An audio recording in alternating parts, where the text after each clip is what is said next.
Assalamualaikum warahmatullahi wabarakatuh. Perkenalkan, nama saya Muhammad Elfarur Rajmanurung dari kelas Sejarah Reguler D 2020, NIM 32031211015. Video ini dibuat untuk memenuhi tugas mata kuliah arkeologi. Nah, di sini saya akan membahas tentang Gedung Nasional Medan. Untuk pembahasannya, mari kita simak video yang saya buat berikut. Kota Medan merupakan salah satu kota pusaka yang menyimpan jejak sejarah bangsa mulai dari masa kolonial hingga masa revolusi pasca kemerdekaan. Sejarah mencatat pengaruh kolonialisme Belanda masuk sejak akhir abad 19 melalui perkebunan. Perkebunan tersebut banyak dibuka di wilayah pinggiran Medan, sedangkan kota Medan yang pada waktu itu bernama Medan Putri menjadi pusat kota pengusaha Eropa dan pemerintahan kepresidenan Sumatera Timur. Sehingga sangat wajar jika kota Medan memiliki banyak bangunan bersejarah bergaya Eropa. Namun, dari banyaknya gedung peninggalan dari Belanda ini, tokoh-tokoh pergerakan sendiri belum mempunyai tempat untuk merundingkan nasib bangsa kita, serta untuk melawan para penjajah yang ingin kembali menguasai.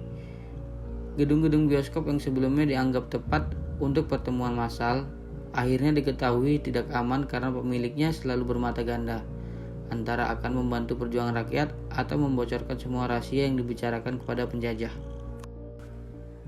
Jika pada akhirnya tahun 1954 Gedung Nasional Medan berhasil didirikan, itu adalah usaha terakhir yang langsung dipimpin oleh Gubernur Sumatera Utara pertama, yaitu S.M. Amin.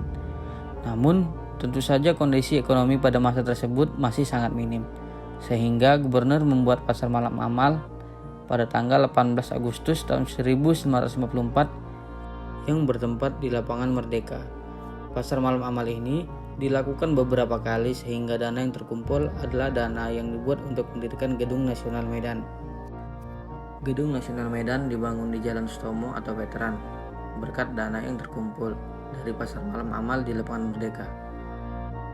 S.M. Amin merupakan salah seorang pemrakarsa dalam kegiatan penggalangan dana masyarakat Kota Medan untuk membangun Gedung Nasional Medan melalui pasar malam amal yang dilakukan pada 18 Agustus 1554.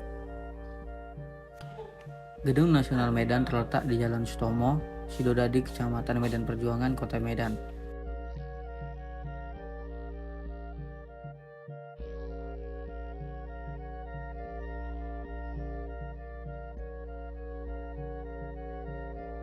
Gedung ini juga terletak tidak jauh dari Lapangan Merdeka. Lapangan Merdeka merupakan tempat dilaksanakannya pasar malam amal.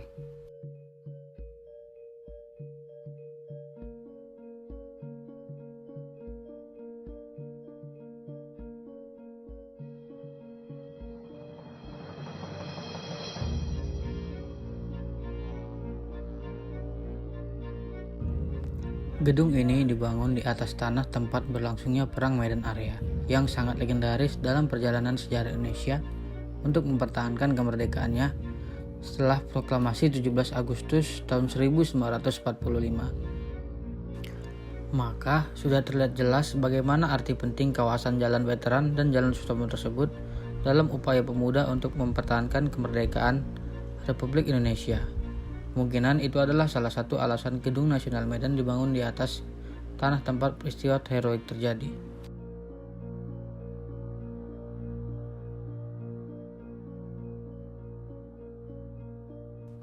Namun sayangnya saat ini Gedung Nasional Medan beserta lingkungannya dalam kondisi yang sangat memprihatinkan.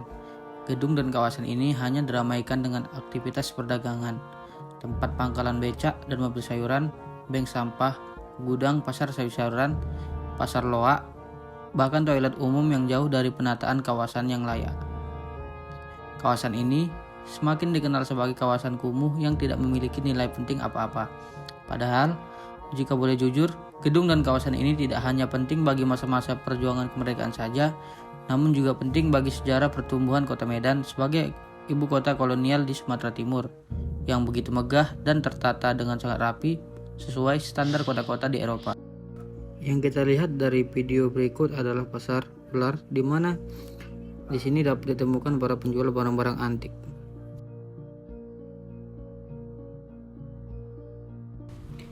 Mari kita lihat lebih dekat bagaimana kondisi Gedung Nasional Medan saat ini.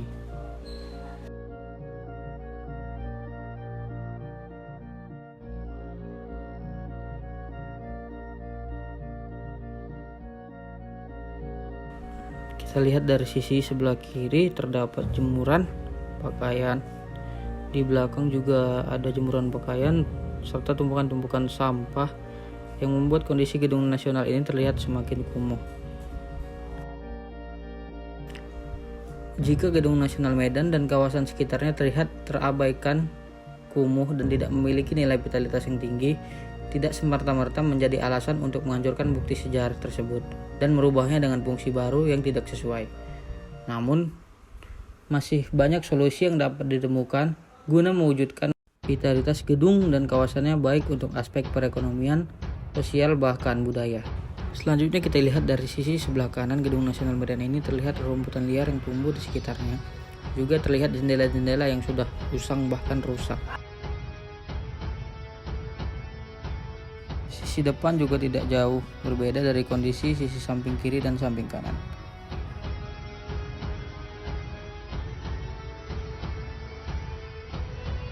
Gedung Nasional Medan dibangun oleh prakarsa Gubernur Mr.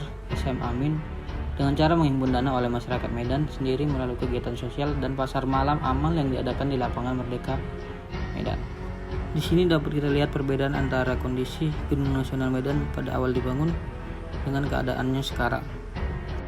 Secara kasat mata, arsitektur Gedung Nasional Medan dapat menanamkan nasionalisme melalui 5 pilar yang ada di depan gedung yang menandakan 5 poin Pancasila sebagai dasar negara, sekaligus terdapat burung Garuda sebagai lambang negara.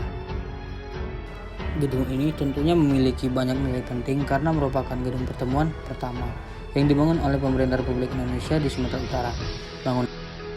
Di sini dapat kita lihat sedikit apa dalam Gedung Nasional ini sekarang. Terdapat Gereja Kristus Apostolik, organisasi AMPI. Di sini saya dapat melihat sedikit bahwa kamar-kamar yang ada atau ruang-ruangan yang ada di dalam Gedung Nasional ini dijadikan kos oleh para penghuni-penghuninya.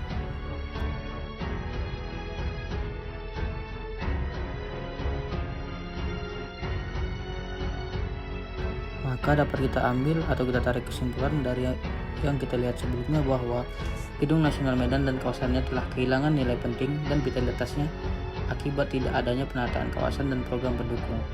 Maka tidak mengherankan jika GNM dan kawasan ini ingin diubah menjadi kawasan dengan fungsi baru yang lebih komersial.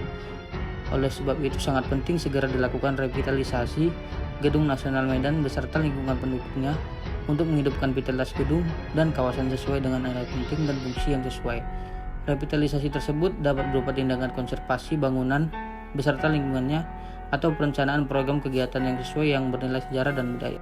Sekian video yang dapat saya buat, semoga teman-teman dapat membantu dalam melaksanakan revitalisasi Gedung Nasional Medan ini.